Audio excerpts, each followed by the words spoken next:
नमस्ते my dear students, हमारा प्यारा channel all India career institute पर आप लोगों का स्वागत है। बच्चों, जैसा कि हम लोग जानते हैं कि हम ह्यूमन फिजियोलॉजी का फर्स्ट चैप्टर डाइजेशन और एब्जॉर्प्शन के बारे में हम लोग पढ़ रहे हैं। जैसा कि हम लोग ये भी जानते हैं कि आज हम लोग तीसरा लेक्चर लेके आए हैं डाइजेशन एंड एब्जॉर्प्शन का नीड ड्रॉपर्स के लिए। तो हमने कल जो पिछला लेक्चर है यानी सेकेंड लेक्चर है, उसमें हम लोगों ने टीथ के बारे में थोड़ी बहुत जानकारी लिया था। जैसे कि आप ये देख सकते हैं, मैंने यहाँ तक ख़त्म किया था। आज हम लोग डेंटल फार्मूला से ही पढ़ेंगे।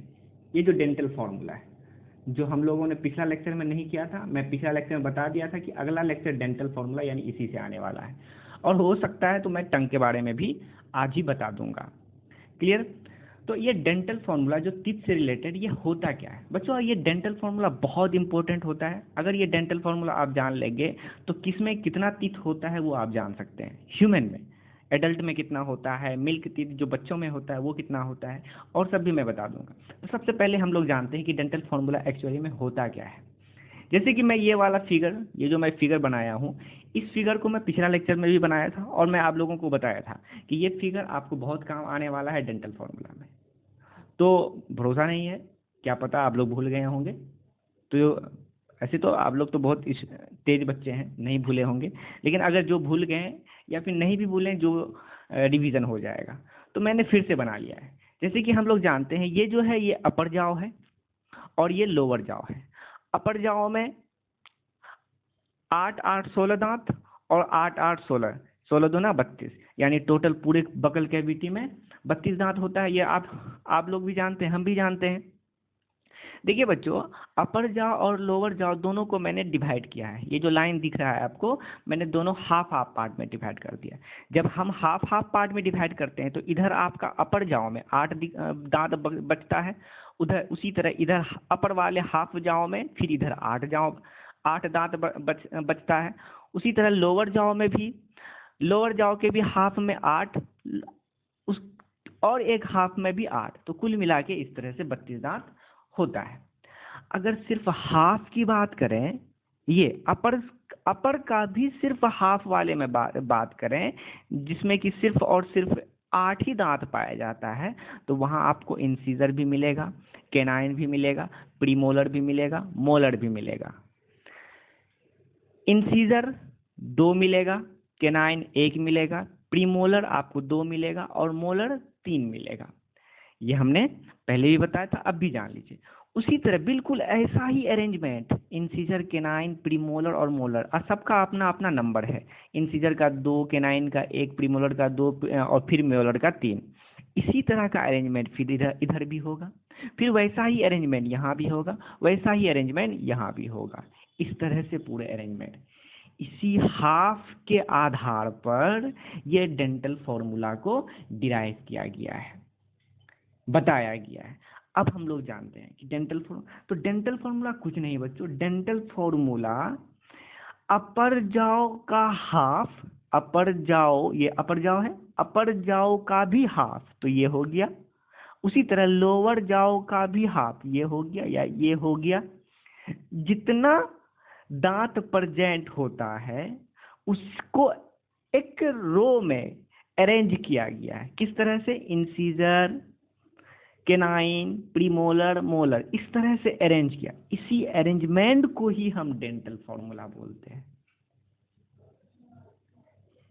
इसीलिए मैंने यहाँ पे लिखा है arrangement of teeth in each half, प्रत्येक हाफ।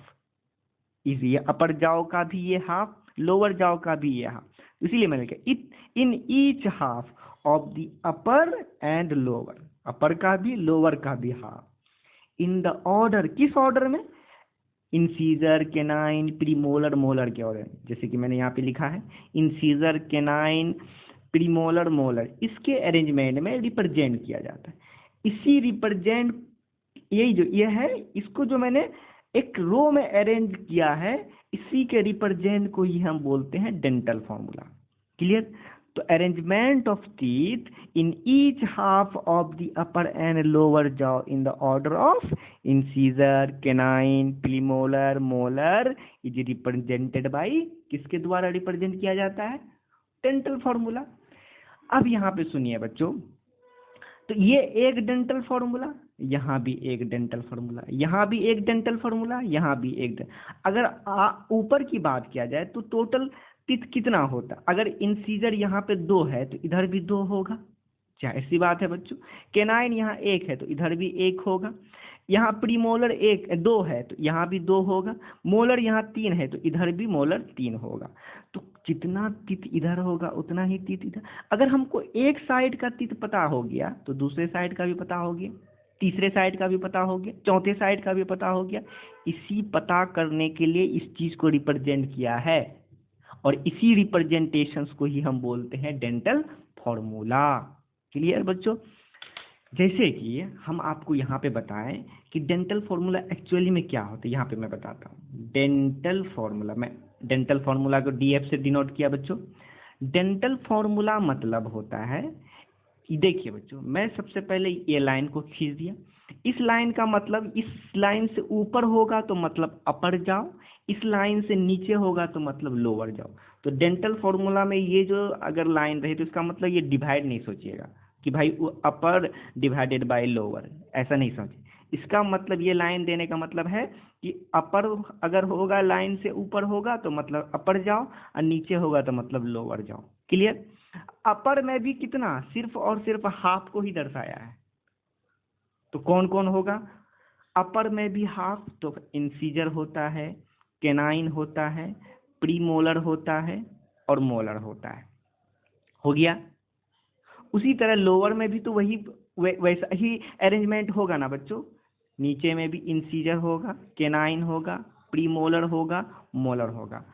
अब मैं आप लोगों से, यहाँ पे कंफ्यूज करता है बच्चों, अब मैं आप लोगों से पूछता हूँ कि यह इंसीजर, कैनाइन, प्रीमोलर, मोलर मैंने ऊपर में जो रिप्रेजेंट किया है, क्या ये पूरे जाओ का रिप्रेजेंटेशन है? नहीं, पूरे जाओ का नहीं है, सिर्फ और सिर्फ अपर का भी हाफ का है। उसी तरह नीचे जो हमने रिप्रेजेंट किया है, क्या पूरे लोअर जाओ का है? नहीं, पूरे लोअर जाओ का नहीं है, लोअर जाओ का भी सिर्फ और सिर्फ हाफ का है। इसका मतलब पूरे टोटल लोअर जाओ का अगर आपको निकालना होगा तो इसको 2 से इंटू करना होगा। उसी तरह टोटल अपर जाओ में कितना टीथ है तो इसको 2 से इंटू करना होगा, क्योंकि मैंने तो सिर्फ हाफ का किया है ना, और टोटल का निकालना होगा तो इतना 8 इंटू 2 तब ना 16 होगा बच्चों। क्लियर? तो ये समझ में आना चाहिए कि डेंटल फॉर्मूला में ये जो रिप्रेजेंटेशन होता है ये एक्चुअली में किस चीज़ का होता है। क्लियर हो गया? तो इसका मतलब मैं आपको बताई, तो यही है क्या, डेंटल फॉर्मूला। तो डेंटल फॉर्मूला में ये वाला जो पार्ट मैंने ऊपर का लिखा है ये क्या है, अपर। अपर में भी अपर हाफ जाओ, अपर में भी हाफ वाला, अपर हाफ जाओ। उसी तरह नीचे का भी वही क्या है, टोटल, पूरे लोअर जाओ नहीं है, लोअर हाफ जाओ है। क्लियर हुआ बच्चों? इसी को हम बोलते हैं डेंटल फॉर्मूला। अब इसी डेंटल फॉर्मूला से किसमें कितना टीथ होता है उस चीज को हम बताते हैं। तो पहले मैं एक एक करके मैं बताता हूं, तब जाके आपको और ज्यादा क्लियर हो जाएगा। देखिए बच्चों, पहला मुझे निकालना है dental formula of adult. Adult में डेंटल फॉर्मूला तो हर जिसका भी, कोई भी, किसी का भी हो, चाहे वो एडल्ट हो या इन्फेंट हो, किसी का भी, सबके लिए डेंटल फॉर्मूला एक ही जैसा होता है। क्या होता है बच्चों? वही होता है जो मैंने ऊपर में लिखा है, उसमें भी इंसीजर, वही कैनाइन, वही प्रीमोलर, मोलर, और उसके बाद इंसीजर, कैनाइन, प्रीमोलर, मोलर। अब देखिए बच्चों, जैसे कि मैं जानता हूं तो एडल्ट में पूरे के टोटल 32 टीथ होते हैं, एकदम 32 के 32 होते हैं। अब समझिए बच्चों, अपर में भी हाफ वाली की बात कर रहा है, तो बताइए इंसीजर कितने होते हैं बच्चों? 2 होते हैं, तो इंसीजर की जगह 2 लिख दें। कैनाइन कितने होते हैं बच्चों? 1 होते हैं, क्योंकि हाफ वाला ही हमको लेना है, टोटल नहीं लेना है। उसी तरह प्रीमोलर कितने होते हैं बच्चों? प्रीमोलर 2 गो होते हैं, और मोलर के गो होते हैं बच्चों? 3 गो होते हैं। उसी तरह यहाँ जब अपर वाले हाफ जाओ में जितना है वही अरेंजमेंट नीचे वाले में भी होगा, 2 1 2 3। क्लियर हो गया? अब बताइए, अब इसको निकालते देखिए कैसे बच्चों। इसको जोड़िए बच्चों, ऊपर का जोड़िए, 2 1 3 2 5 5 3 8, 8 हो गया।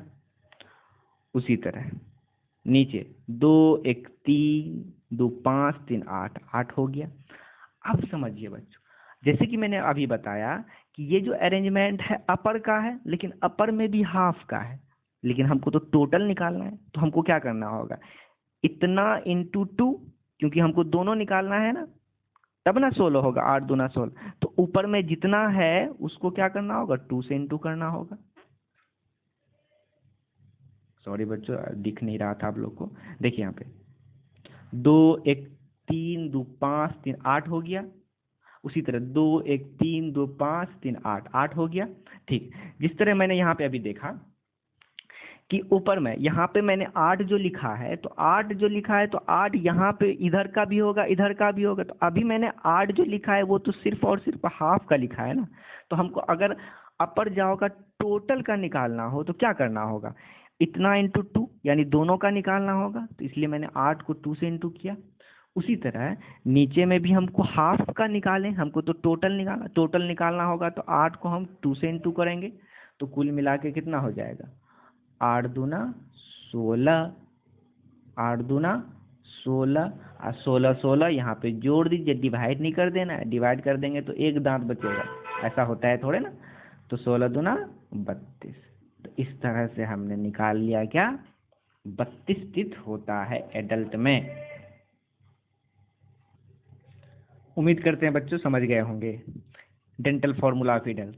अब दूसरा, और अगर यहाँ पे समझ में नहीं आता है तो और एक मैं एग्जांपल देके बताता हूँ, ठीक है?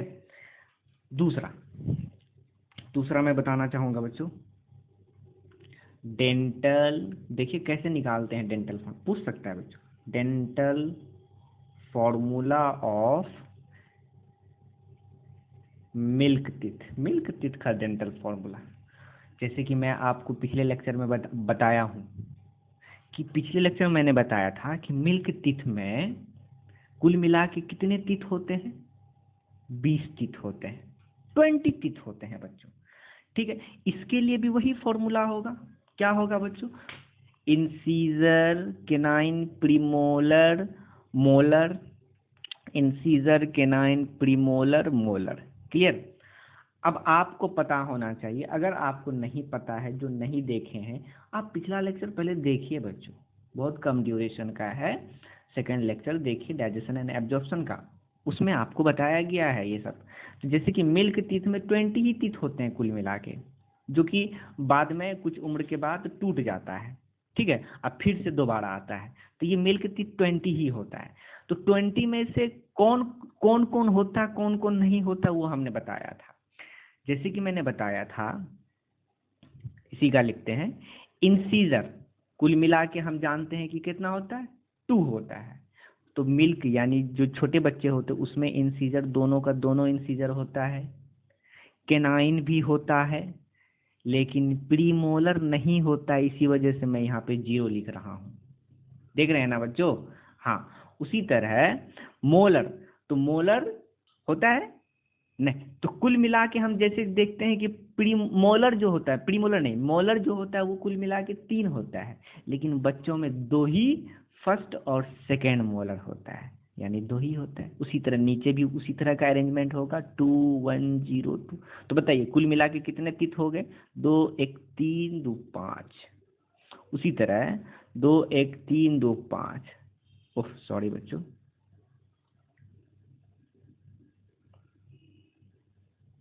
5 देख रहे हैं? तो कुल मिला के इतने टीथ हो गए। अब यहाँ पे देखिए, तो मैंने तो ये जो हाफ का ही ना लिखा है, सिर्फ इस साइड का ही ना लिखा है, अपर का भी एक हाफ को लिखा है। तो एक हाफ में 5 है, तो पूरे में कितना होगा? 5 इंटू 2। उसी तरह लोअर के एक हाफ में 5 है, तो बताइए पूरे में कितना होगा? 2 होगा।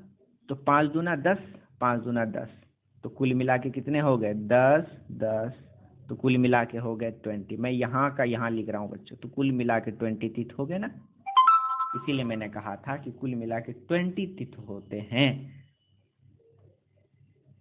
मिल्क तीर्थ में। ठीक है बच्चों, और एक मैं बताता हूँ।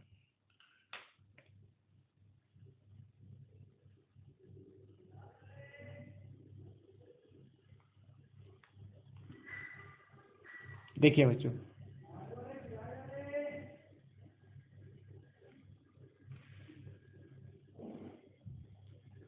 डेंटल फॉर्मूला ऑफ मोनोफायोडोंट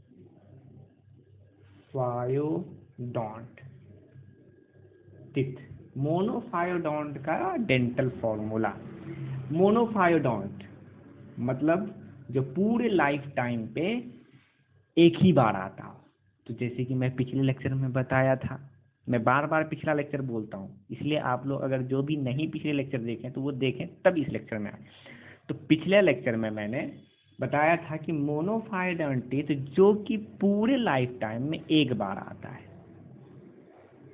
कितना टीथ आता है? तो जैसे कि मैं बताया था, पूरे लाइफ टाइम पे जो एक ही बार आता है वो 12 गो होता है, यानी 12 टीथ होते हैं। कौन कौन होते हैं?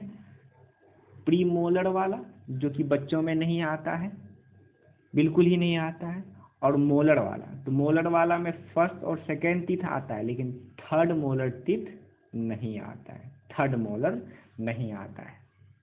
प्रीमोलर जिसकी संख्या कुल मिला के कितना होता है? 8 होता है, और थर्ड मोलर कुल मिला के पूरे बकल कैविटी में 4 होता है। अपर के हाफ जाओ में 1, फिर इधर 1 1 1, कुल मिला के 4। अब प्रीमोलर के एक हाफ में होता है 2, तो चारों हाफ में कितना होगा? 4 दूना 8, 8 हो गया। ठीक है, अब इसकी अगर डेंटल फॉर्मूला की बात करें तो डेंटल फॉर्मूला क्या वही हो जाएगा, IC।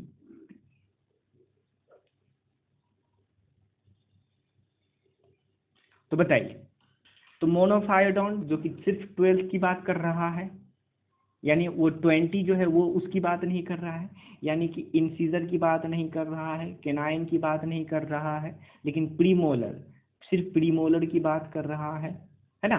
तो प्रीमोलर जिसकी संख्या कितना, ओह सॉरी बच्चों,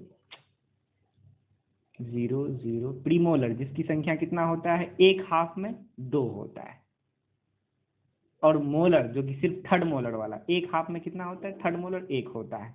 उसी तरह का अरेंजमेंट नीचे भी होगा, तो 2 1 3 हो गया बच्चों, फिर यहाँ 2 1 3, और इसको भी आप अपर में आपको सिर्फ हाफ का 3 निकाले हैं, तो पूरे का कितना हो जाएगा? 3 इंटू 2। उसी तरह लोअर में भी 3 इंटू 2, तो 3 दूना 6, 3 दूना 6, तो कुल मिला के कितने हो गए? 6 6 12, 3 दूना 6, 3 दूना 6, 6 6 12, तो हो गया ना मोनोफायोडोंट का डेंटल फॉर्मूला। क्लियर? ठीक है, और एक बताता हूं मैं बच्चों, जहां से कि एक बार क्वेश्चन आ चुका है।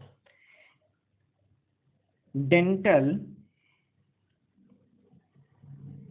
फॉर्मूला ऑफ 16 ईयर ओल्ड, 16 साल के लड़के में, 16 साल का लड़के या लड़कियां कोई भी हो, उसका डेंटल फॉर्मूला बताइए।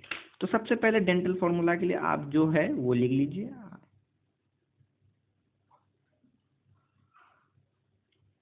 अब आप देखेंगे ये 16 साल 17 साल, इससे कैसे पता लगेगा?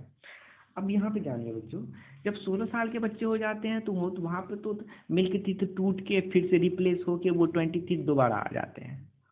और जो है वो 12th टीथ जो मोनोफायोडोंट की बात करते हैं तो वहाँ पे भी आते हैं, लेकिन आपको जैसे कि मैं पिछले लेक्चर में बताया था कि वहाँ पे जब आप लगभग 22 साल 24 साल पर अक्कलदार जिसको हम बोलते हैं या विजडम टीथ बोलते हैं, वो 22 साल 23 साल के बाद आता है। तो इसका मतलब यहाँ पे 16 ईयर्स ओल्ड की बात कर रहा है, तो मतलब 16 ईयर ओल्ड के बच्चों में जो भी लड़के या लड़कियां हैं उसमें वो जो थर्ड मोलर है जिसको हम विजडम टीथ बोलते हैं, वो नहीं आया है, जिसकी संख्या एक हाफ जाओ में एक होता है, 1 होता है। तो टोटल कितने हो गए? 4, यानी 4 दांत नहीं होते हैं। क्लियर? तो इसका मतलब यहाँ पे आपको इंसीजर दिखेगा दोनों का दोनों, केनाइन वो एक दिखेगा, प्रीमोलर जो होगा वो दोनों का दोनों प्रीमोलर दिखेगा एक हाफ जाओ में। अब मोलर, थर्ड मोलर नहीं दिखेगा, जिसकी पूरे मोलर की संख्या 3 होता है, लेकिन थर्ड मोलर नहीं दिख रहा है तो 2 ही हुआ। उसी तरह का यहाँ भी 2, 1, 2, 2। क्लियर? ये भी पूछ सकता है कि ये हो गया dental formula of 16 years old. Clear? तो कुल मिला के 2 कितने दांत देखिए, 2, 2, 4, 5, 2, 7। उसी तरह 7 इधर। अब एक हाफ जाओ में 7 है, तो टोटल में कितने हो गए? 7 2 नहीं, 7 तो 14, 14 2 ना 28। क्लियर हुआ? तो 16 ईयर्स ओल्ड के बच्चों में कितने सारे टीथ होते हैं? कितने होते हैं बच्चों? 28 होते हैं। क्लियर? ठीक है। कभी कभी नहीं दिखता है बच्चों, माफ कीजिएगा, बहुत छोटा सा सेट लेके हम बैठे हैं पढ़ाने के लिए। अब यहाँ पे देखिए बच्चों, कुछ मेरे पास क्वेश्चंस है, पर मैं अभी नहीं कराऊंगा टीथ से रिलेटेड, मैं जब पढ़ा दूंगा ना तब करवाऊंगा, उसके लिए अलग से वीडियो में क्वेश्चंस के लिए ले आऊँगा। ठीक है? अब मैं आपको टंग के बारे में पढ़ाना चाहता हूँ। तो आइए बच्चों टंग के बारे में पढ़ते हैं। तो मैंने टंग के बारे में चुपके से थोड़ा लिख दिया है। तो देखिए बच्चों, टंग होता क्या है? तो क्या होता है, जैसे कि आप लोग भी जानते हैं, हमारे ओरल कैविटी में टंग होता है, जिसको जबान भी बोलते हैं। ठीक है बच्चों, टंग ओरल कैविटी का एक मस्कुलर पार्ट है जो कि फ्रीली मूव करता है आपके ओरल कैविटी में। टीथ क्या फ्रीली मूव करता है? ओरल कैविटी में ऐसा कोई चीज नहीं है जो फ्रीली मूव कर सकते, लेकिन टंग जो है फ्रीली मूव करता है जो मसल्स का बना होता है। वो भी कौन सा मसल्स का बच्चों? ये याद रखिएगा, स्केलेटन मसल्स। क्लियर बच्चों? स्केलेटन मसल्स का, जो कि पूरे ओरल कैविटी के फ्लोर पे होता है। इसीलिए मैंने लिखा है attached to the floor of the oral cavity. किसके द्वारा अटैच्ड होता है? फ्रेनुलम का। फ्रेनुलम, ये पूछ सकता है कि ओरल कैविटी में जो फ्लोर में आपका टंग जिस चीज से अटैच होता है उसको हम क्या कहते हैं? तो फ्रेनुलम कहते हैं। जबान, अब जब आप अपने टंग को उठाइएगा तो नीचे एक आपको कुछ अटैच्ड किया हुआ एक स्किन टाइप का दिखेगा, उसी को हम बोलते हैं फ्रेनुलम। इस तरह का दिखेगा, इस तरह का दिखेगा। ठीक है? तो उसी को हम फ्रेनुलम बोलते हैं। इसलिए मैंने लिखा है the tongue is a freely movable muscular skeleton muscles. वो जो मसल्स है, कौन सा muscles? Skeleton muscles organ attach to the floor of the oral cavity, जो कि ओरल कैविटी के से उसके फ्लोर से अटैच होता है। किसके द्वारा? फ्रेनुलम के द्वारा। क्लियर बच्चों? अगर टंग की अपर सरफेस की बात किया जाए, टंग का अपर सरफेस, उसमें छोटा छोटा प्रोजेक्शंस होता है। जब आप अपने टंग को अपने हाथ से थोड़ा सा मूव कीजिएगा अपने टंग के सरफेस पर अपने हाथ से, तो आपको खुरदुरा टाइप का दिखेगा। तो वो खुरदुरा क्या है? क्योंकि वहाँ पे स्मॉल प्रोजेक्शंस है, जिसको हम क्या बोलते हैं? पैपिली बोलते हैं। और इसी पैपिली में बहुत सारे क्या होते हैं? टेस्ट बड्स होते हैं। इसलिए मैंने लिखा है the upper surface of the tongue has small projections. उस स्मॉल प्रोजेक्शंस को ही बोलते हैं पैपिली, विच बियर सम टेस्ट बड, जिसमें कुछ कुछ टेस्ट बड्स भी होते हैं, ताकि हम कुछ खाते हैं तो उसका टेस्ट, स्वाद हम चख पाते हैं, उसी टेस्ट बड। और ये टेस्ट बड कहाँ होता है? पैपिली में होता है। क्लियर बच्चों? अगला देखते हैं। कहा जाता है कि on average the human tongue has 2000 to 8000 taste bud. पूरे टंग की बात कर रहा है, पैपिली की बात नहीं कर रहा है। पूरे टंग में लगभग एवरेज में माना गया है कि लगभग 2000 से 8000 टेस्ट बड्स होता है। क्लियर? जिसका लाइफ स्पेन लगभग 10 दिन होता है। 10 दिन के बाद एक टेस्ट बर्ड मर जाता है, फिर से रिजेनरेट होता है।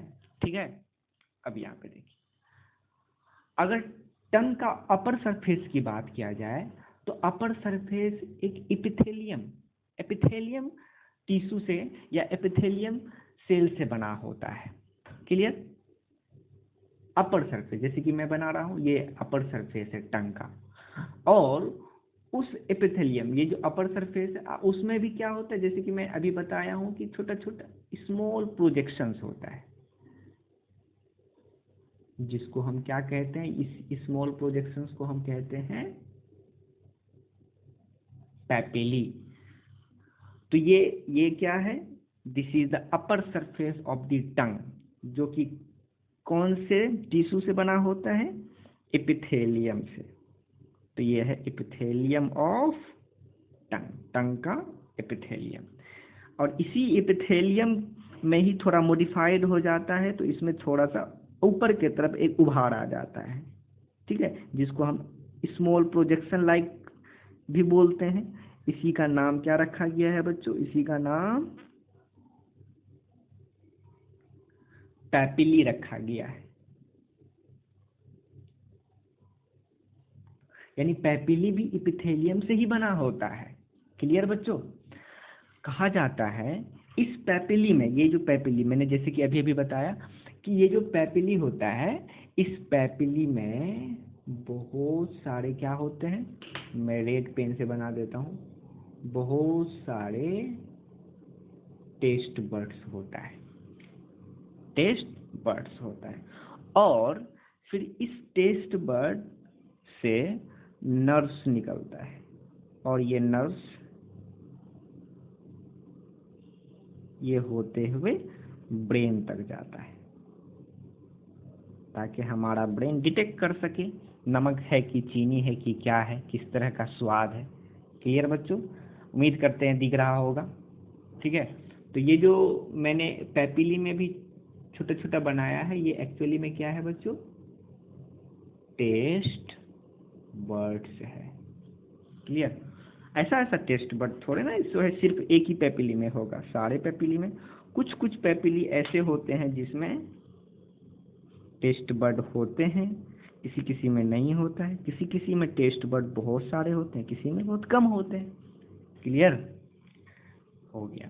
और कुछ कुछ पैपिली बड़ा होता है, कुछ कुछ पैपिली छोटा होता है, ये भी है। क्लियर बच्चों? हाँ, अब मैं आपको जैसे कि मैं बताया हूँ कि कोई भी चीज़ अगर मैं पढ़ाऊँगा तो उसको मैं डायग्राम के साथ, अब अगर टंग पढ़ा रहा हूँ तो टंग का डायग्राम तो मुझे बनाना चाहिए, तो मैं छोटा सा एक डायग्राम बनाता हूँ, बहुत सिंपल डायग्राम, जिससे आपको बहुत अच्छा से मदद मिलेगा हर चीज़ को समझने में। ठीक है, तो ज़रा मैं बनाऊँ,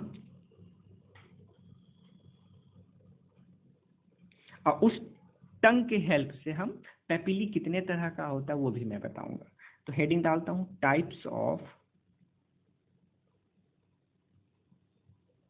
पैपिली।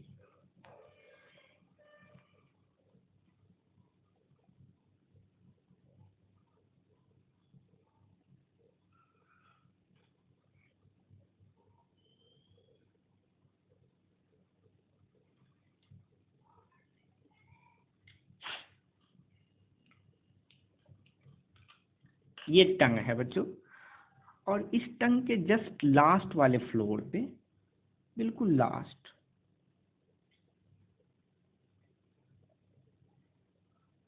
यहाँ पे इस तरह से प्रोजेक्शंस होता है, वी शेप का प्रोजेक्शंस।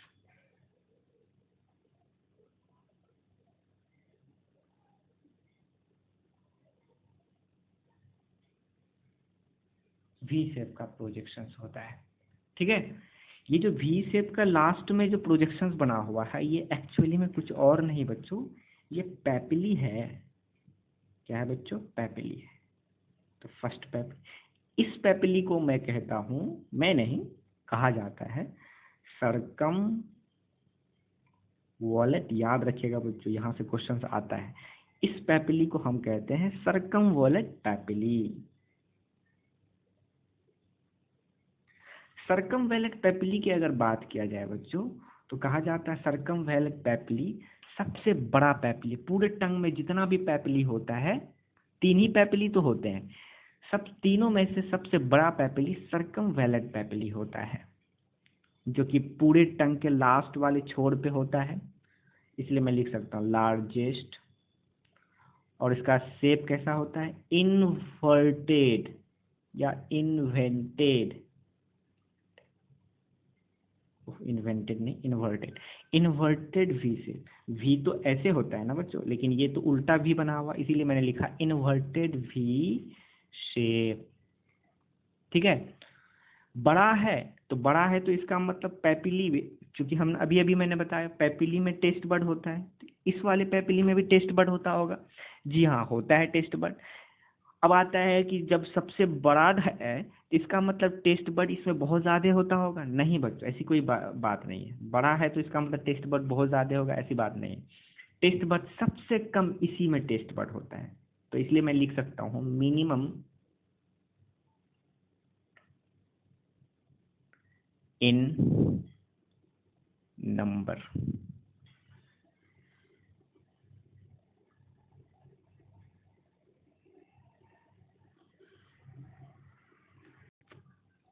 सॉरी बच्चों, यहाँ पे मैंने थोड़ा सा, मैं अपनी बात को वापस लेता हूँ, मैं गलत बोल दिया। टेस्ट बड इसी में सबसे ज़्यादा होते हैं। बड़ा है, हाँ मैंने बोल दिया कि बड़ा है तो इसका मतलब नहीं, बड़ा है इसी वजह से टेस्ट बड इसमें ज़्यादा, लेकिन बड़ा है, लेकिन ये जो पैपिली होता है यहाँ पे मिनिमम कहने का मतलब पैपिली का नंबर कम होता है। टेस्ट बड सबसे ज़्यादा तो इसी में पाए जाते हैं, लेकिन इस पैपिली का नंबर कम होता है, इसीलिए मैंने लिखा है मिनिमम इन नंबर। तो मिनिमम इन नंबर मतलब टेस्ट बड बहुत कम होते, टेस्ट बड, सॉरी बच्चों, सर्कमफ्लेक्स पैपिली बहुत कम होते हैं। सबसे कम पैपिली यही वाला पैपिली, सर्कमफ्लेक्स पैपिली ही होता है, इसलिए मैंने लिखा मिनिमम इन नंबर। तो मिनिमम इन नंबर मतलब यानी ये पैपिली बहुत कम होता है, लगभग 8 से 12 पैपिली होता है। लेकिन पैपिली कम होते हैं, सर्कमफ्लेक्स पैपिली कम होते हैं, लेकिन इसमें maximum but bear maximum taste buds, सबसे ज्यादा टेस्ट बड्स पाए जाते हैं।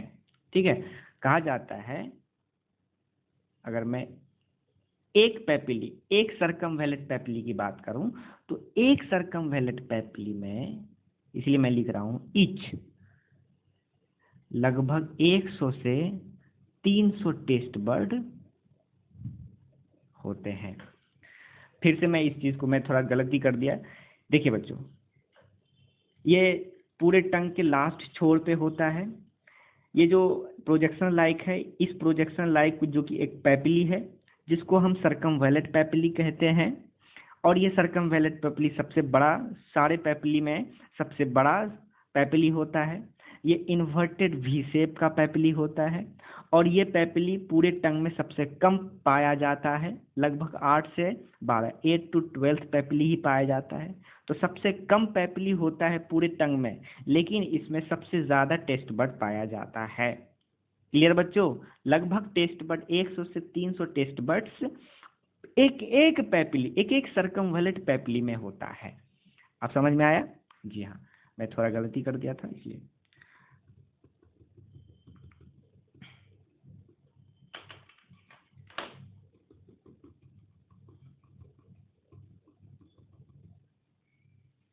क्लियर बच्चों? देखिए बच्चों, बिल्कुल टंग के बीच में एक पैपिली होता है, जिसको हम बोलते हैं फीलीफॉर्म पैपिली। फीलीफॉर्म पैपिली, ये फीलीफॉर्म पैपिली, जैसे कि मैंने सर्कमवैलेंट पैपिली के बारे में बताया तो सबसे बड़ा पैपिली होता है, लेकिन फीलीफॉर्म पैपिली सबसे छोटा होता है, स्मॉलेस्ट। ठीक है, ये पैपिली जो होता है ये व्हाइट कलर का होता है, और कहा जाता है छोटा होता है, लेकिन ये पैपिली सबसे ज्यादा पाया जाता है, इसलिए मैं लिख सकता हूं मोस्ट एबंडेंट। अब समझ में आया? सर्कमवेलेंट पेपिली बड़ा होता है लेकिन सबसे कम पेपिली पाया जाता है, लेकिन फिलीफॉर्म पेपिली सबसे छोटा होता है लेकिन सबसे ज़्यादा पाया जाता है। कहा जाता है इसमें टेस्ट बर्ड नहीं होते हैं, बहुत अफसोस की बात है, टेस्ट बर्ड्स अब्सेंट होते हैं। तो अब्सेंट के लिए मैं यहाँ माइनस लगा देते हैं, नेगेटिव मतलब अब्सेंट होते हैं, क्लियर। लेकिन टेस्ट बर्ड तो अब्सेंट होते हैं, लेकिन ये पेपिली पूरे सरफेस में, टंग के पूरे सरफेस में आपको पाया जाएगा। तो इसलिए मैं लिख सकता हूँ प्रेजेंट ऑन इंटायर सरफेस, पूरे सरफेस, टंग के पूरे सरफेस में ये पेपिली आपको दिखेगा। ये जो लेटरल है और ये बीच है, यहाँ पे और यहाँ पे आपको एक पेपिली और मिलता है, जिस पेपिली को हम बोलते हैं फंगीफॉर्म पेपिली, ठीक है। ये फंगीफॉर्म पेपिली बच्चों रेड पिंक कलर का होता है। तो रेड पिंक डॉट डॉट आपको दिखेगा, तो वो फंगीफॉर्म पेपिली है, ठीक है, जो कहाँ प्रेजेंट होता है, present on lateral side of tongue, tongue के लेटरल साइड में होता है। तो ये पेपिली का प्रकार है 1 2 3। सर्कमवेलेंट पेपिली सबसे बड़ा पेपिली जो भी इन्वर्टेड भी शेप का होता है, जो सबसे कम नंबर में पाया जाता है, पर इसमें टेस्ट बर्ड सबसे ज़्यादा पाए जाते हैं। एक एक पेपिली में, एक एक सर्कमवेलेंट पेपिली में 100 से 300 टेस्ट बर्ड होते हैं। सबसे छोटा पेपिली फिलीफॉर्म पेपिली, जो आपके पूरे इंटायर सरफेस, टंग के पूरे इंटायर सरफेस में होता है, जो वाइट कलर का होता है। लेकिन टेस्ट ये फिलीफॉर्म पेपिली सबसे ज़्यादा होता है, छोटा होता है लेकिन सबसे ज़्यादा पाया जाता है। इसमें टेस्ट बर्ड नहीं होते हैं, ये पूरे इंटायर सरफेस में होता है। और जो लेटरल साइड में होता है, जिसको हम फंगीफॉर्म पेपिली बोलते हैं, जो रेड पिंक डॉट टाइप का दिखेगा। क्लियर हो गया। तो इस तरह से पेपिली का ये 3 प्रकार, कहाँ कहाँ होता है, सारा पोजीशन मैंने सब में बता दिया, ठीक है। अब अगला है बच्चों फेरिंग्स के बारे में, लेकिन फेरिंग्स के बारे में मैं अगले जो वीडियो ले आऊँगा वहाँ पे बताऊँगा। तो जैसे कि मैं वादा किया था कि मैं आपको आज डेंटल फार्मूला, टीथ का और टंग के बारे में ख़त्म कर दूंगा। तो इतना ही टंग है, टंग में है। अब हम आगे बढ़ेंगे फेरिंग्स और ओसोफेगस, स्टमक, हो सकता है स्मॉल इंटेस्टाइन के भी बारे में पढ़ लें, लेकिन मैं अगले लेक्चर में, जो आने वाला लेक्चर है, उसमें ओसोफेगस, स्टमक और फेरिंग्स, ये तीनों तो ज़रूर ख़त्म कर दूंगा। तो थैंक यू सो मच बच्चों, इसी तरह से पढ़ते रहिए, और किसी तरह का कोई डाउट हो, दिक्कत हो तो कमेंट करके ज़रूर बताइए। Thank you so much.